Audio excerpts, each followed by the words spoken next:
شیخ الهند رحمت الله علیه بارک راځي د ماسوتنې د ویترو نه پس 2 رکعاته نفل کول دا د نبی کریم صلی الله علیه وسلم معمولو او طریقې و خو په ناسته باندې به کول. نو شیخ الهند رحمت الله علیه به د ویترو نه پس 2 رکعاته نفل کول په ناسته باندې.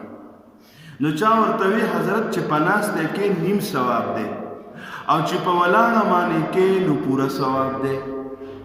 نو شیخ الهند رحمت الله علیه ورته وفرمیل چې دا خو ټیک ده چې په ولاړه پوره ثواب دی او په ناسته نیم ثواب دی، خو د حضور صلی الله علیه وسلم طریقه به کوم ځکه راجم دی کومه، لہذا د نبی علیہ السلام طریقه د ناستې وه زه ثواب پرېږدم او د نبی علیہ السلام د سنت ثواب حاصلول غواړم.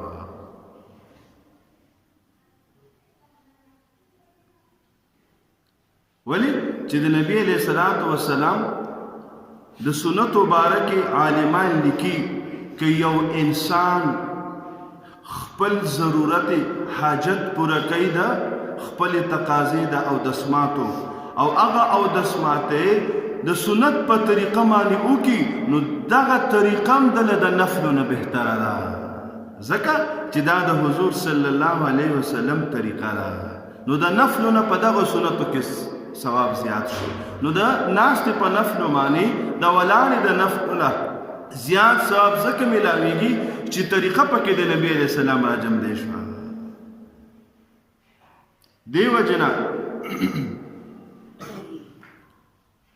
منګه او تاسو سنت منګ ته ډېر یو کمزورې کار ښکاري علیاذ بالله. نه، الله جل جلاله خپل محبت پدې کې خېره. حضرت رشید احمد گنگوہی رحمت الله علیه یو نږدې دوستو نږدې او اغراغه د سلام په ځای باندې وي حضرت څنګه با ادب یا وی ادب لکه سکولونو کې هوس الحمدلله سنا ستک شو مخکې به وسته دا ادب به بل یو لفظ وي چې څنګه دغه راشي دا استاد دغه کېږي دوی ټول پاس مخکې به دوی ورسره دا نه وي خو اوس لاول هغه وي او بیا وي السلام علیکم ورحمت الله یا وي السلام علیکم. نو دا دوست راغی او رشید احمد گنگوہی رحمت الله علیه ته وایي اداب او ورته وایي اداب څه ته وایي. پیغمبر علیه السلام موږ تاسو ته خودلی ده چې کله ملاقات کوي هغې نه مخکې څه وایي السلام علیکم ورحمت الله وایي. اداب څه ته وایي؟ اداب لکه موږ چې وایي په خیر علي ستړی مه شي ښه چارې نه. زموږ د حضور صلی الله علیه وسلم طریقه مبارکه موږ ته دا ده چې تاسو د یو بل سره به په یو بل باندې بس اچوئ سلام باچي السلام علیکم ورحمت. که دې نه پس بل د پښتو روایت کې په خیر علي صحیح ده خو هغې باندې څه اجر نه میلاویږي او په السلام علیکم ورحمت الله باندې اجر هم میلاویږي ثواب هم میلاویږي محبت هم میلاویږي شیطان هم خفه کیږي او الله هم خوشحالیږي په دې باندې. دې وجې نه زما عزتمندو شاه ولی الله رحمت الله علیه دا دغه چې کوو حسین احمد مدنی رحمت الله علیه دوی یو ورځ اعلان وکړو د دیوبند په مدرسه کې چې تاسو خو بوټي ولګول چا به د ګلابو بوټي لګول چا به څه. دوی وی چې تاسو د کیکر بوټي ولګوئ کیکر راوړئ هغه ولګوئ. نو ټول استادان او طالبان حیران دي چې لکه د کیکر ونه خو نه خوشبو کوي نه پکې ګل شته هغې کې خو اصغي دي د هغې څه فایده نه سوری کوي ځکه چې د هغې پاڼه انتهایي نر دغې که نه وړی د هغې وجود کمی خو بهر کې دوی راوړه ویې لګوله بیا دې ته وایي چې حضرت اوس راته ووایه چې لکه د کیکر ونه ولې تاسو ولګوله. وی نبی کریم صلی الله علیه وسلم چې بیت رضوان کوو که نه نو هغه د کیکر د ونې د لاندې ناست نو لہذا ما وی چې مونږ هغه د دین د پاره او مونږ دا مدرسه هم د دین د پاره ده، د دین د خورولو د پاره ده. نو لهذا چې د کیکر ونه پکې ولګي نو د نبی علیه السلام هغه سنت پیدا شي. لکه دومره باریکی خبرې ته سوچ کول، نظر ساتل، دومره باریکیات د هغې کوشش کړی دی.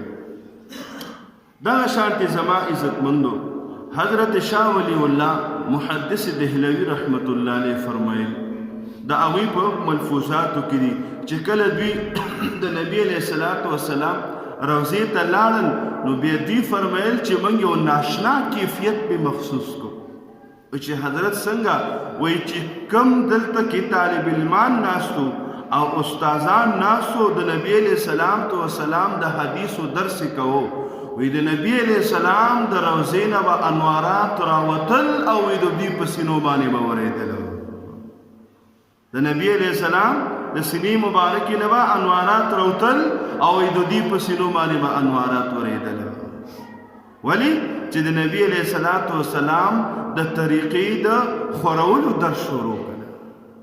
د حدیثو درس څه ته وایي؟ د نبی علیہ السلام چې څومره سنت دی هغه پکې بیانېږي که نه، ټول طریقې احکامات پکې بیانېږي. عبدالله ابن مبارک رحمت الله علیه په باره کې راځي، وایي چې یو حضرت وایي چې داسې زما ډېر وخت تیر شوی چې دی ما لیدلی و، ډېره زمانه مې د ده سره ژوند کړی و. وایي د ده او په صحابو کې فرق صرف دا و چې صحابو د نبی علیه السلام سره ملاقات شوی و، د مخ مبارک دیدار یې کړی او ده دا نبی علیه السلام دیدار نو کړی، نور چې څومره سنت طریقې وي ټولې په ده کې موجود وي، ټول په ټول. صرف دقه یو ده چې د نبی علیه السلام سره یې څه نه و شوی، ملاقات یې نه و شوی.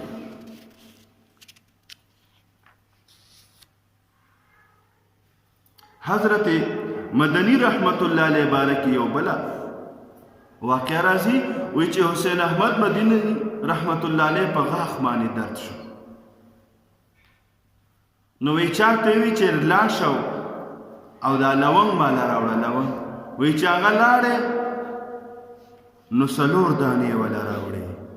نو یې ورته وایي چې ګوره ته دومره پوه انسان یې، ځکه چې مدني صاحب په چاته وایي هغه به معلم او طالب علم یا به طالب به و چې ته دومره پوه او ته بیا ماله جفت راوړې. ولې؟ وایي ان الله وتر یحب الوتر، الله جل جلاله هغه وتر دی، یو دی او څه خوښوي؟ وتر خوښوي. یا به دې یو راوړي، یا به دې 3 راوړي، یا به دې 5 راوړي. لکه طریقه د نبی علیه السلام دا وه چې کله به دسم کوه چې دا د لونګو دانه به راواغېسته او چې هغه ځای کې به کېښوده چې کوم ځای کې به درد و، نو هغې سره به هغه درد څه ناڅه ختم شو. زما عزتمندو موږ او تاسو دا حدیث مبارک مشهور دی که نه چې حافظ قرآن به په ورځ د قیامت د 10 کسانو شفارس کوي. ټیک ده؟ دې شفارس کې څوک داخل دي او څوک پکې داخل نه دي. دې کې خاندان کې 2 ډلې دي. یوه ډله داسې ده چې کله ستا د زوی واوري چې یا مدرسه کې دی حفظ کوي یا حفظ وکړو، نو څه به وایي؟ ښه په زوی دې حفظ وکړو، چېرته سکول به دې پرې ویلی وی، چېرته ښه تعلیم به دې پرې کړی وی، ته هم داسې او زوی به دې هم داسې شو. دغه هم ښه کار دی، پوه شو؟ بل راپاسي دنه به دې ډاکټر جوړ کړی وی، دنه به دې انجینیر جوړ کړی وی، دا خو حافظ دی. ټیک ته زه دغه دا کسان د حافظ صاحب د شفارس نه باش په ورځ د قیامت په حافظ صاحب د دوی شفارس نه کوي. هغه به کوي د هغه چا شفارس به کوي چې خبر شي ماشاءالله مبارک شه بهترین کار دی وکړو چې زوی دې حافظ کو.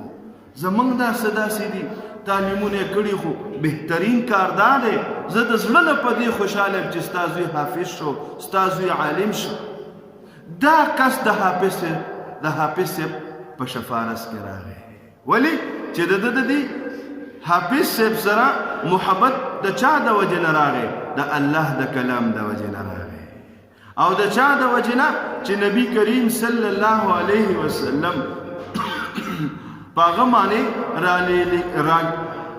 نازل شوی قرآن دی، رالیږلی شوی قرآن دی، د هغې سره مینه وساتله.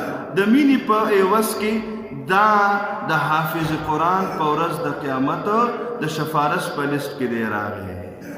دې وجې نه صرف په مینه باندې الله جل جلاله، صرف په محبت باندې دغه انسان د یو ځای نه بل ځای ته رسي. نو چې پې عمل وکړي، په خپله باندې وکړي، د هغه به بیا څه درجه